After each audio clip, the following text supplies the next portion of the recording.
welcome to edition 21 of All Killa No Filler podcast with me, Rachel Fairburn, and Kiri Pritchard McLean. Just before we start, we'll do our usual disclaimer. This isn't hero worship. We do this podcast because we're interested in serial killers. It's something we have a mutual interest in, and as long as we're doing this podcast, it stops us from writing to them in prison. Lovely. Episode 21. 21 today. Yes, which means that we can get more than finger banged in states in America, which has always been the dream. And we can be shit-faced while we're doing it. We don't have to go to Mexico anymore. No more kissing with tops on. Although we are going to South America, aren't we? We are. We're going to meet Pedro... God, I'm making it sound like a kids' program now. And who's this behind the blue door? It's a paedophile, so it is. So this is Pedro Lopez, which is the most South American-sounding name in the world. And his nickname, which is fucking badass, is Monster of the Andes. Yeah. Pedro Alonso Lopez, which I always think... Pedro Alonso Lopez. Yeah. Who does he play for? Chelsea. Which makes me sound slightly racist, and also... I'm sorry, I just did that voice. You did do that voice. Cartoon mouse voice. Yeah, it's like, who does he play with? The state of British football. All these South American players coming over here killing our kids. It's disgusting. I can't believe he did that voice. He's one of the most prolific serial killers of all time. Yeah, they think it's somewhere between... I think they've found 57 bodies, but they think it's like 300 plus. Because also, as we find whenever we do anything in either Russia or South America, the police not so good at counting. No. And very lax when it comes to doing their jobs. There's not an abacus in sight, so they think it is actually closer to the 300 mark. And it's like killing was a full-time job for him. Oh, yeah. It was what he did. What do you do? I'm a murderer. He was born as well on the 8th of October 1948 in Tolmia in Colombia. And he's one of 13 children. His mother was a prostitute. Of course she was. This is tradition, classic. Isn't it? Classic. We've gone back to a classic, haven't we? His father was killed during the Civil War. What was the Civil War called? Violencia. It basically looks like the violence. The violence. He was killed during the violence when his mother was 3 months pregnant with him. By all accounts, he used to see his mother allegedly bringing clients back and having sex with them. This would have been such an interesting, like, if they did in the Military Wives released that song, this would have been a much better version of the South American Civil War one, wouldn't it? Just all these, like, one-legged prostitutes. Maracas. I'd buy that. That would be one hell of a Christmas number one. When he was 8, he was accused of molesting his younger sister. Yeah, no, I didn't. I looked into that a little bit more because I didn't know what that meant, and apparently he was found molesting. Well, no, do you want me to show you? Show me on the doll. No, apparently it meant that he was found sort of touching her breasts. Okay. And so as an 8-year-old boy, and like I know that's not. And I'm not defending him. Here we go. Yeah. Here we go. But that's. I think to throw him out is a fairly extreme reaction to that, as opposed to sitting down and going. Like, Lena Dunham's done worse in her book if you read it. But if you, like, sit down and go, so what you're doing is not right. Like, this is your sister, and there's these boundaries, and there's these issues of respect, and having that conversation. And I know, am I sounding a bit super nanny, put him on the naughty step? Look, this woman was a prostitute with a hard life and 13 kids. Yeah, she probably wanted to get rid. She probably thought, actually, I'm so glad that he started touching his sister. He can just fuck off. Got some extra food now. Yeah. I suppose you probably get kicked out for spilling a drink. Yeah. Do you know what my parents used to do? I just remember this. This is really, it's another one of my things that I remember. You sure you want to share?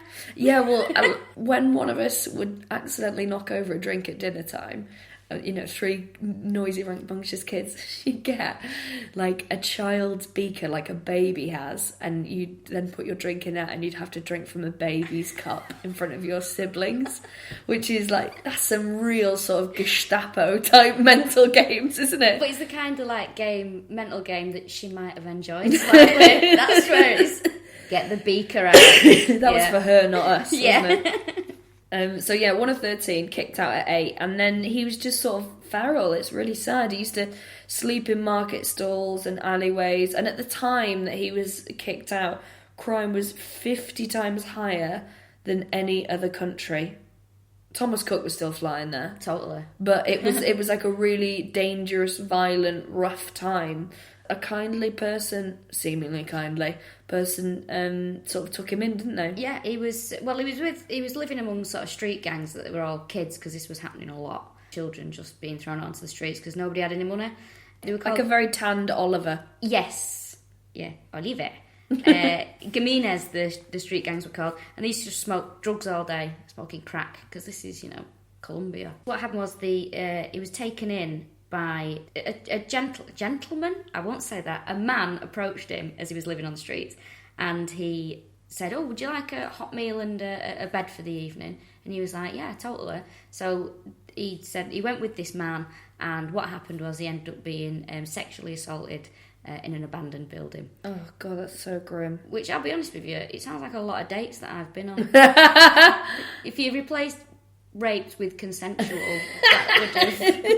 The meal never materialises, but the fingering always happens. Oh, God. So then, after this, he obviously... It's very distressing for him, very upsetting time. He was then taken in by an American couple. More distressing, some might say. Totally. Who... He had some steady years with them, though, because they enrolled him into a school. School for orphans, Ooh. which sounds it sounds jaunty and fun, doesn't it? But I bet that is the fucking saddest place in the world. But it is, depressing. So he goes to school. It seems quite, everything's steady for a few years. And he was allegedly abused by a teacher. And what he did then, Pedro, was he stole a load of money and he went back onto the streets. So, unfortunate. And he did say as well he was happy as a child, but he was always abandoned. Oh, it is really sad. He's had a really bleak little upbringing, and then what happens is obviously the crime sort of escalated, and he went to stealing cars. So he'd steal them and then bring them to a chop shop. It's less delicious than it sounds.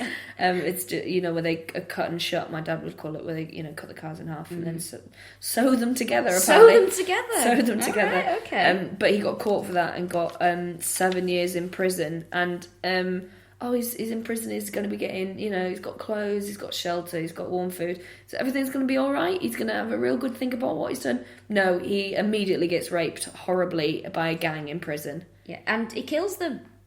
Oh yeah, he goes off full on Kill Bill. Yep. And one by one he takes them down with a homemade weapon. Well, prison made. It's not home, is it? A prison made. It's weapon. what you make of it, Rachel. Well, this is very He's true. He's probably sewn himself a rug. Well, if he can sew cars together, he can sew a rug. What happened was when he killed these people that raped him, the authorities said, "Do you know what? Don't worry about it. Self-defense. Just add another 2 years onto your sentence and off you go." Was it 4 or 5 he killed?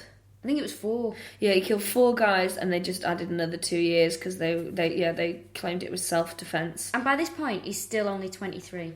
It's mad, isn't it? Yeah. I've achieved nothing. Yeah. Marlon Brando had an Oscar at 31. Oh, I'm man. a year older than Lady Gaga. I've done now. She's not doing a podcast in a room in Harper Hay, No, is she? she's not. No, she's not. He blamed his mum for all this. Of course he did. Which is where my sympathy evaporates out the window for him. So yeah, he was like, "I'm like this because my mum," although he does go on to meet her later on. He does. So he gets let out of prison, and by 1978, so he's still only a young man, he was meant to have killed 100 girls. He had a type, and it was girls between the ages of 8 and 12. There's a lot of this that's sort of similar to the Moors murders. He would basically pick the girls that seemed sort of sweet and helpful because they were more likely to come with him. So he would go up to markets and he would sort of find the ones that seemed obliging and get them to come with him. This reminds me, I've got a friend who had one of, those hairbands when you're growing up with your name written on it? Oh, yeah. And she was at a market and someone came up to her and said her name. I've got a lie just in case she doesn't want me to say who it is. Let's say it's Sarah. So it was like, "Sarah?" And she's like, "Yes." And she's like, "I'm your uncle." And took her hand and led her away. And as she was being led away, her parents were like, "What are you doing?" And grabbed her and she's like, "This is my uncle." And he was like, "Ooh," and just ran out of there. That is horrible. Those hairbands are actually banned at my school. Because they're fucking atrocious. Because they're atrocious and so 90s. You weren't allowed to wear them. You weren't allowed to write your name on the outside of your bag. Oh, really? It could have it in your knickers, though. I'm not really sure about the standards there. It was a Catholic school. Mixed messages. Yeah. So what he used to do, his MO, this is incredibly sad, is he would lead them away to a shack or an abandoned building. A lot of abandoned buildings in this story, and which isn't painting Colombia in the nicest light, or Ecuador. He used to lead them away. He would rape them, and then he would strangle them, and that's how he would kill them. And then he would dispose of their bodies either in rivers or he would bury them. It's incredibly sad, especially when you think about the numbers of little girls he took.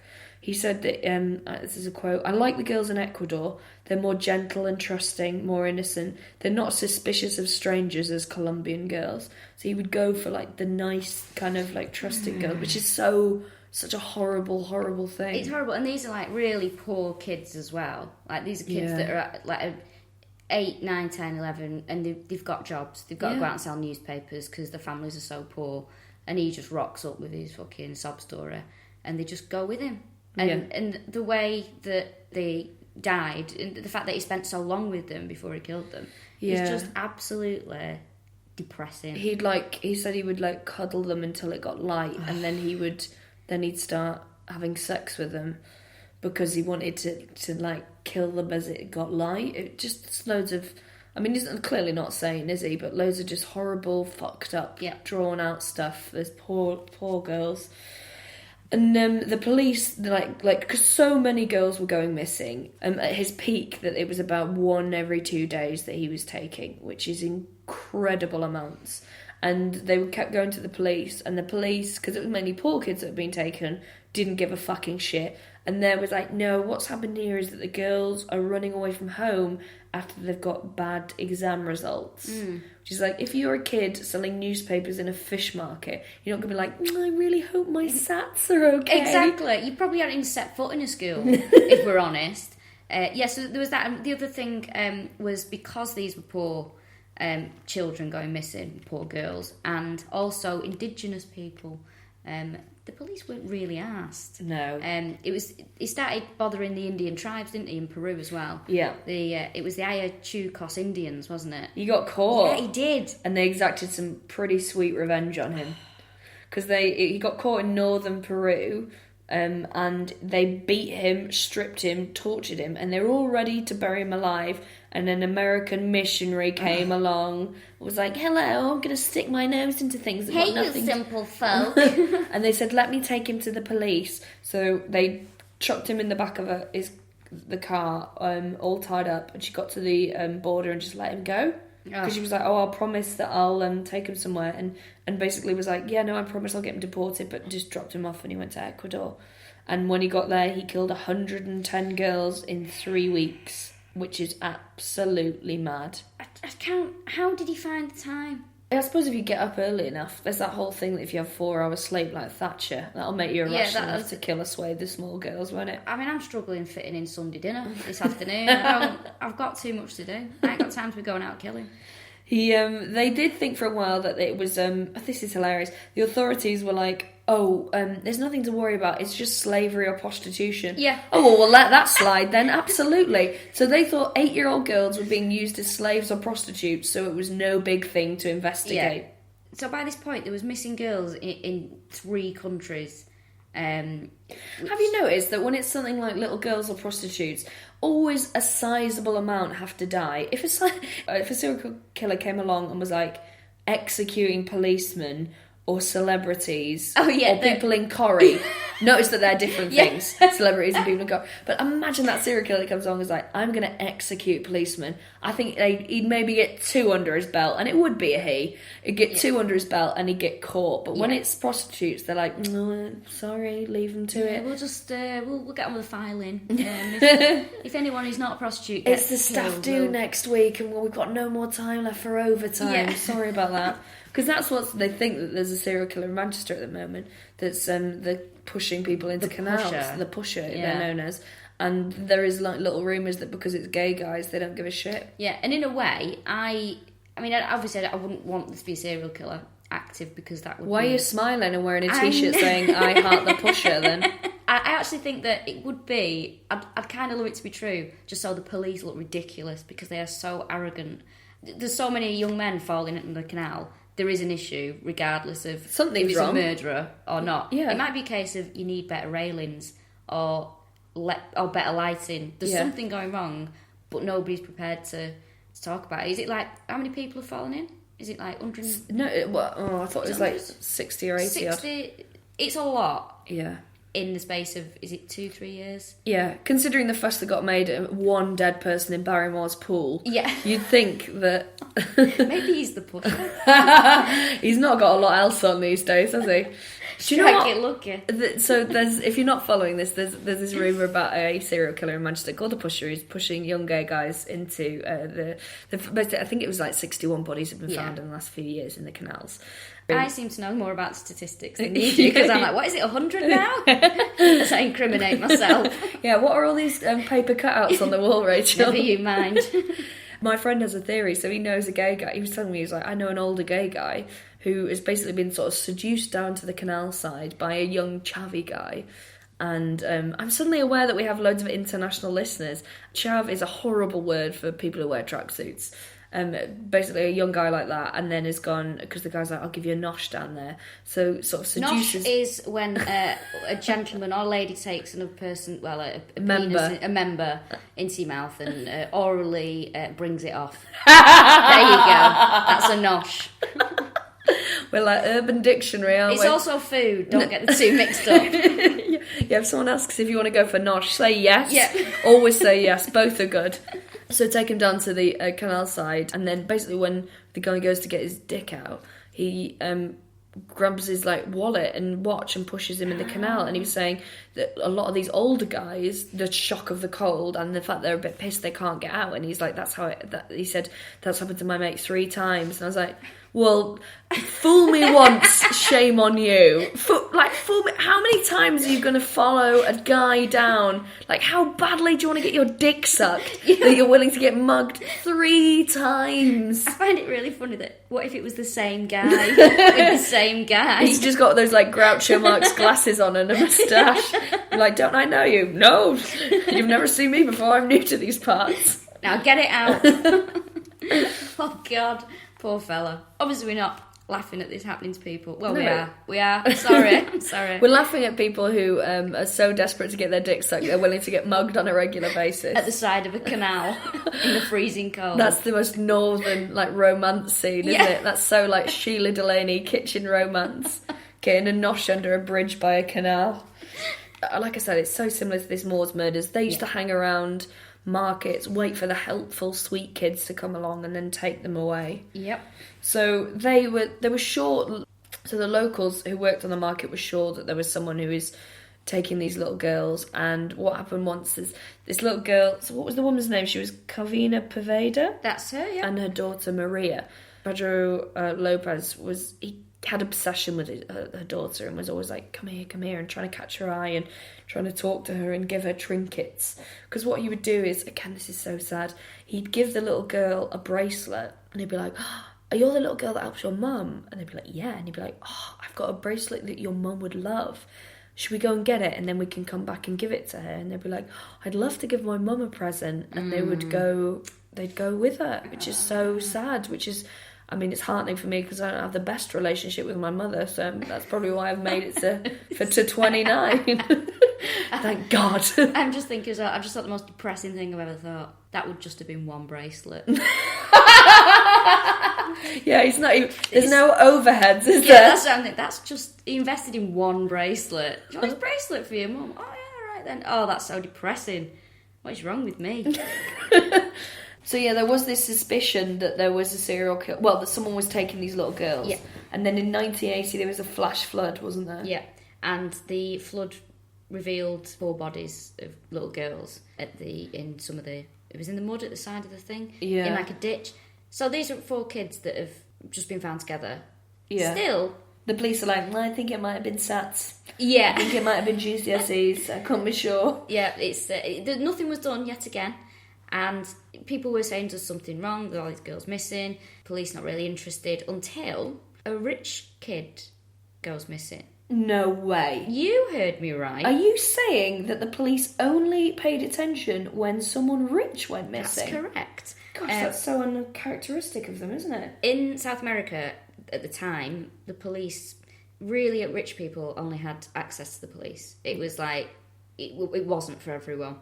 And a little girl called Ivanora Orkan went missing, and her father was a very successful baker.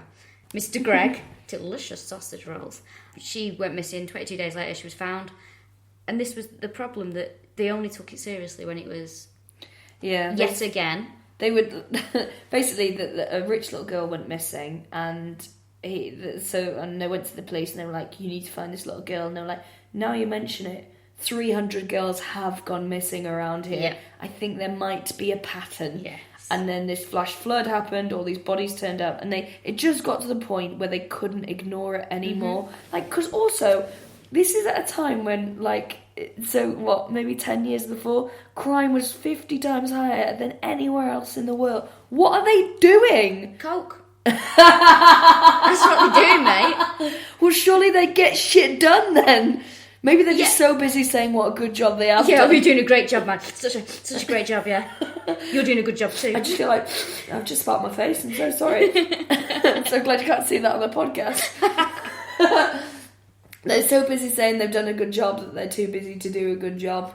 And so they came up with a plan, these market stalls. Kavina Paveda, her daughter Maria had said, this guy is being weird. He keeps following me. He keeps saying to come with him. And they caught him. They basically let him lead her away. And then he got jumped by all these market traders. And when he got caught taking Maria away, he came out with the most insincere thing. Yeah, what was it? I'm an honest man with a pure heart. Yeah, because they were like, you've been taking little girls. And he said, yeah, I'm an honest man with a pure heart. As soon as anyone asserts they have a pure heart, you go, oh, you've been fucking kids then. Yeah, you have a bad heart and a naughty penis. That's what you have. But, like, no one who is good ever says they have a pure heart. I'm such a great guy. That's the one that bothers me. I'm such a great guy. That is a concern when somebody says, just such a nice guy. Yeah, or when people go, oh, God...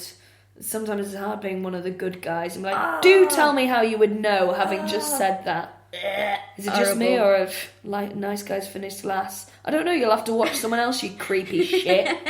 They're the same people who pretend to be feminists so they can fuck women. Oh, God, don't. I've gone off on one now. I'm literally thinking about when I say all this. Oh my God, I'm thinking about That is exactly who I was thinking about. This is weird, isn't it? When he got arrested, he went silent. He wouldn't say anything. Nope. Doing the old no comment. And they just couldn't get anything out of him to interview him. So what they did is... They should have given him some coke. What they did is quite a good idea. They dressed up... It's a good idea, but it's unorthodox policing. Yeah. So they dressed up a priest as a prisoner... And sometimes same thing. Well, he went in and they were like, you got to gain his trust and then sort of talk to him, because presumably priests are good at extracting information. So he went in and started sort of swapping crimes with him. Imagine all hypothetical from this priest. Oh, imagine if I had sex with loads of children. And he sort of won his trust, and then Pedro Lopez confided in him and started talking about his crimes and gave him enough for them to arrest him properly, and he confessed. He couldn't shut him up, actually, once he started. By the 31st of July 1981, when he was 31, he'd pleaded guilty to 57 murders. Bragger. I know. And some of the things he said were awful. We're not going to mention him on air because it's not very nice. He referred to his victim as his little dolls, his little friends. Fucked up. He used to do, apparently, we don't want to get too salacious, because if you're into that shit, there's other stuff for you, like therapy. Yeah. But one of the things that stuck with me is that he used to, he'd say that they were his dolls, and he would sort of dig these graves but prop them up and have like tea parties with these poor little girls' bodies after they died. He also referred to himself as man of the century. Yeah. Which is the most Donald Trump statement to make when you've killed, what is it, tantamount to a village full of girls. It's man of the century when you consider Einstein was voted Time Man of the Century. I don't think Pedro is going to be on the front of Time magazine. No one's going to get a tote bag with his face on it, except maybe us.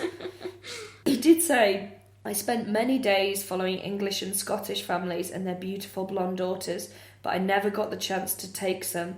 The parents were too watchful. I found that hard to believe. He should have gone to Portugal. But what he wanted was a beautiful little blonde girl, but apparently the British families were too good at parents. I want to know who these British families are going on holiday in Peru. Yeah, in the 80s. That's weird. It is weird. That's isn't it? weirder than this whole murder thing. If you had a British family out there and you went on holiday to Peru in the 90s, please do get in touch because I don't think you exist. I'm very suspicious about that. Or I think you all went home with loads of cocaine up your arse. Yes. So I think you're all drug mules for your crooked father. Did you have a good holiday? I'm a bit sore. So basically, he eventually got convicted. Yeah. After a lengthy search for a lot of the bodies, which was 3 weeks. Oh, it's mad. And this is, he had to dress him as a policeman. So there's a lot of fancy dress going on in this story. Yeah, there's a lot of it, isn't there? It's all like tarts and vicars, this story. I'm thinking we've had a priest as a copper. A serial killer As a copper. I think there's Indigenous Indians. It's almost the village people. Almost the village people. Like I said, at this point, they couldn't shut him up. He was giving it the big and about. Well, they do that, don't they? They like to brag. Because that's the other thing. They found 57 bodies. I think it was up to 300 because he was saying, he said he killed 1,000 at one point. Because fucking serial killers are big heads and liars. So they were like, right, well, if you killed 1,000, you're going to need to take us to the graves. So they were shipping him around the place dressed as a policeman. Dressed as a copper. There's pictures of it, isn't there? Yeah, and he did a really horrific thing where he found one of the grave sites. He picked up one of the little girl's skulls, put it under his arm, and posed for a picture. And everyone was like, "Don't think so, Pedro." Yeah, well, who took the picture? Who went, "Hold on, just let him do it"? Oh, no one, they wouldn't let him take the picture. Oh, really? No, they were like, "No, we're not having this." Oh God, that is the most macabre. It's just bizarre. And also, don't let him touch anything. He should be handcuffed. Yeah. If he's got time to bend down and pick up a skull... You're not doing your job correctly. Exactly. Although the whole reason that they dressed him as a police officer is so that he wouldn't get disturbed when they were out searching and people wouldn't guess it was him. So if you were watching going, I think one of them's the serial killer, might be the one in handcuffs who's knocking about, trying to touch that skull. Yeah. So maybe there was some logic behind it. He got his memory tailed off and he got bored of travelling around. Yeah. No one likes long car journeys, do they? No. So he sort of showed them as many bodies as he could, and then he went to court and he got prosecuted. Now, the law over there is that you can't serve consecutive life sentences. That's my understanding of it. Yeah, there was no death penalty, and the maximum you could get for murder was 16 years. The maximum. Which means that if your partner is really fucking you off and you want to bump them off, have a nice holiday as well. You may as well just do it. Yeah, just go there. Basically, the long and short of it is that he's out. He's out. And he was really worried that he would be extradited back to, is it Colombia, where there was the death penalty. So he was released. He was just released because he went to Paulo Figueroa, the prison ministers, said when they let him go, he went, yeah, it does sound strange, but that's our law, which is like the most shrugging of shoulder catchphrase for a prison minister to have. It's like, that South American comic was like, I'm not flat, I'm fluffy. It's like that. I just imagine Dr. Nick from The Simpsons like, hi everybody, hey, that's the law, bye-bye. It's just incredible law, which I think since has changed. He was actually arrested when he was released after his 16-year sentence. Yeah. He actually got time knocked off for good behaviour as well. Bonkers. So he didn't actually serve. What does he... Because, as far as I'm concerned, when you kill 300 little girls, there's nothing you can do to get, good behaviour. What could he possibly have done? I don't... But all day as well in prison, he was just smoking coke. You do what you want in Peru, I'm going. Just going to get off my nut and kill someone, and 16 years later resurface. When he was released, because, he had to be after less than 16 years, he was immediately, an hour later, was arrested again. Yeah. Because they were trying to get him deported to Colombia. Yeah. Because this was in Ecuador, so it was Colombian. So on 1st of September, after his release, Colombian authorities took him and they handed him to prosecutors and they tried to put him away for life. They were trying to find a way around it. So in December 1979, he was charged with the murder of a 12-year-old girl, Flora Sanchez, and obviously charged with this, put in prison. Then, in late 1995, he was put in a psychiatric wing.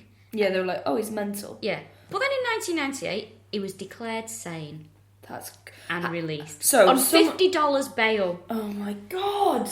Well, because with this, it's like, even if he was sane, he's been smoking crack for 15 years. Like, that's not gonna make you more sane, is it? He's definitely mad. He's completely mad. And $50 is in back. That's just a nice meal for two, isn't it? Yeah, and he's clearly he was meant to report to. He's meant to continue his treatment and report once a month to a judge. I imagine that went perfectly. Yeah, kept up with that, did he? No, obviously not. He was clearly a psychopath as well. He was very manipulative. And once he started talking about things, he couldn't shut him up, so they've just released this man into this thing. What he did is, first of all, when he was released, he went to see his mother for the first time in 19 years, I think it was. Don't forget the mum was the one who caused all this. Yeah, of course it was all her fault. Lopez said he wanted his inheritance. She said, I only have a chair and a bed. So he went, I'll have that. And he said... There's more in that Picasso. Is it Van Gogh painting, My Room? Oh, yeah. At least there's a lamp in that. So he took them, he put them on the porch, and he said, if nobody buys them in this certain space of time, I'm just going to set fire to them. Oh my god! Anyway, if I can't have it, no one can. Yeah. So in the end, somebody did buy it. He took the money and just went. Who's into the buying a chair and a bed off an 80-year-old prostitute? I have no idea. Who's that desperate? Go the tip. Yeah. Do they have tips? Good day out the tip. I imagine that the tip, they would have a tip there. I mean. Have I told you this? In our village, because I'm from like a tiny village in Wales, there's no tip or anything. They used to, once a year, they'd put a skip in the middle of the village and everyone could put their big stuff in it. So, but what? Skip day! Yeah, but huge skip. I remember me and my brothers would go down and go through it all. I came back with a sewing machine. My brother came back with a hat that was like a baseball cap with an elephant's trunk hanging off the front and two big ears. And my mum immediately like slapped it off his head and burned it in the fire. Because she was like, "What? Where the fuck have you got that from?" That's brilliant. You're allowed to keep the sewing machine though. I kept the sewing machine. That was allowed. I think I hid it because I knew that she would take it off us. But she was like, "Will you get out of that skip?" So he fled into the countryside then, Pedro, at the same countryside where he killed all those girls, and nobody's seen him. He's out. And he was, so what was he? 48. It's 2016 now. He would be 68 now. Which is totally... I don't know what the lifespan's like in South America, but I think that's about right, isn't it? I think he should be... He'll still be alive, I imagine, if he's not been murdered himself. Mind you, he's probably got a heart rate like a dormouse from all that cocaine. And actually, in October 2002, Interpol released advisory on behalf of Colombia because he was a suspect in another murder. Oh, that's a surprise, isn't it? Because bearing in mind, I don't think the policing will have improved since then. So he's just knocking about doing whatever the fuck he wants. I think he's still alive, and I've got no doubt that he's not going to go, that was my 20s. We all do silly things, don't we? Like my dad used to drink really heavily and now doesn't touch it. And I don't think he's the same with little girls. No, I don't think he is. And if you want to know what he looks like, Pedro Lopez, I think he has a look of a bad Noel Gallagher. Oh yeah, I think he has a real look. Like he's like the long lost murderous Gallagher brother, I think, but still more successful than Paul Gallagher, which is Paul. Poor Paul. Sounds like pulled pork. That I'm hungry. Sweet potato fries, got the whole set. But he made the career of this guy called Ron Laytoner. He interviewed him in prison, so there's some really comprehensive interviews because he's like. All serial killers, isn't he? Quite likes to talk about himself. I think that should be illegal, you know. I know you do. You're quite hard line with some of this stuff. I think you're in prison. You've killed a lot of people. You don't get your say anymore. Well, and you can be interviewed, but I think it should be used for psychiatric research and various other things. I don't think these things should be freely available on YouTube. It's a good job that they are, though, for us. It is for us, but I still disagree with it. Well, this is research, isn't it? Yeah. But this Ron guy met him and he went into the prison with him. And it's quite interesting. You can read a thing that he shook hands with him and the guy squeezed his hand really hard. Well, the Pedro squeezed his hand. The Pedro? El Pedro. Squeezed his hand really hard and he was a bit sort of worried and then he released it. And then he said, I'll only let you interview me if I can touch the warden's daughter's hands.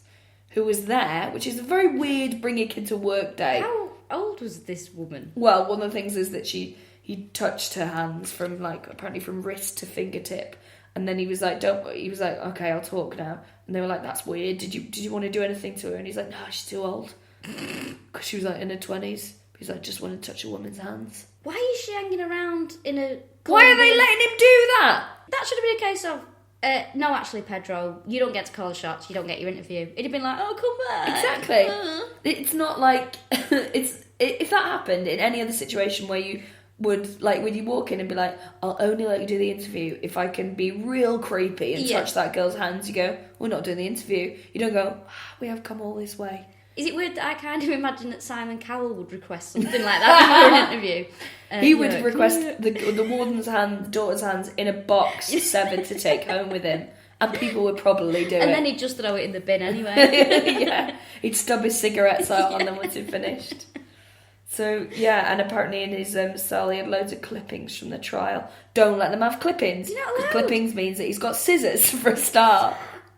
No, there's so many things wrong with this that I don't know where to begin. No. So that is the monster of the Andes. He clocked up so many. Now, I've got this pretty distasteful, and I might have mentioned it before, but I've got a serial killer top trumps that I bought off the internet. And Pedro Lopez is in it, and he's got a little star on his card. I think he's called like Top Monster or something. Well, he is Man of the Century. He is Man of the Century, Pedro Lopez. So yeah, it is quite difficult. Now, usually we make a big effort to say the victims' names because we think that's important, because the victims are more important than the killers. 100%. But with 300, we can't. With 300, and there's not a lot of documentation. No. Everything. Shocking that. Yeah. But when they're all whacked off their tits on crack, they're not great at the admin. So it is a shame. We would like to have given more respect to the victims, but... He didn't, did he? Colombia, innit? What are you going to do? There's the next one. Our next bastard that we're going to talk about is the Bayou Killer. I'm quite excited about him. Ronald Dominique. He's got a very weird face. I'm just looking at a picture of him now because that's what I do, and he's got all his features are all in one place on this massive big head. It's not being used properly. No, it's not spread out. Not good facial planning that. So he just to give you a little overview and get you excited, he used to throw his victims to the crocodiles. Well, they dispose their bodies via the medium of crocodile. The medium of croc. Great. So he's an exciting one. So yeah, thank you very much for listening. Thank you. We're getting so much nice feedback, and it's just really lovely. We're regularly in the top 10 comedy podcasts on Podomatic. Oh, brilliant. Which is really nice. Literally thousands of you every week are listening to it, which is great because... I mean, we don't really shout about it much, but we're really proud of it, and we like that you guys like it. So if there's anyone... Oh, and Pedro Lopez, didn't he come from a suggestion on Twitter? He did. So thank you so much for suggesting it, because we want to talk about the ones that you guys are interested in, and also some of you know ones that we don't know. In fact, my friend texted me one the other... That's our life now. Some people send us pictures about, like, you'll like this. Yes. No, I don't, actually. I'm trying to sleep. Why are you sending it at 3 in the morning? It's never a reasonable hour someone sends me a link to something with serial killers. No, it's always somewhere between the hours of 2 and 6 in the morning. Yeah. When someone's come home after a night out and had a drink and they've got on the computer and they've gone eBay. Yeah. Once they've leafed through all the 9/11 conspiracies, they get to our area of interest, don't they? Do you know what mine is? I watch plane crash documentaries. I'm obsessed. Really? Yeah, I can't get enough. That one where Buddy Ollie's head came off. Oh, I've not seen that. What? He got killed. He was in that crash. Yeah, but it's got to be an airline disaster. Every crash is a disaster. Yeah, is it not? I'm talking... Although I got a plane to Budapest recently with a load of stags and hens, and I was saying to Rachel, if that went down, overall humanity would be up on the deal. And it would be just a relief for you. Yeah, it would be like... it's got to be some great ones. There was one where the pilot went for a kip and left the less experienced pilot flying with another pilot. And he came out of the cockpit and he was like, right, we can't go above or below this storm. We're going to crash. And that was it. What? And they were just like, right, okay. Who is kipping? Anyway. It's a whole podcast, isn't it? Right, well, this has been the All Killer No Filler podcast. Thank you so much for listening. It sort of went a bit awry, but what we wanted to say is just we're really glad that you guys like it. Yeah. Keep sending your suggestions. Keep listening. If you've got any feedback, I'll be honest, I'm not that interested because I don't take criticism well, but... we just like that you like it. Thanks very much for listening. We'll see you next time.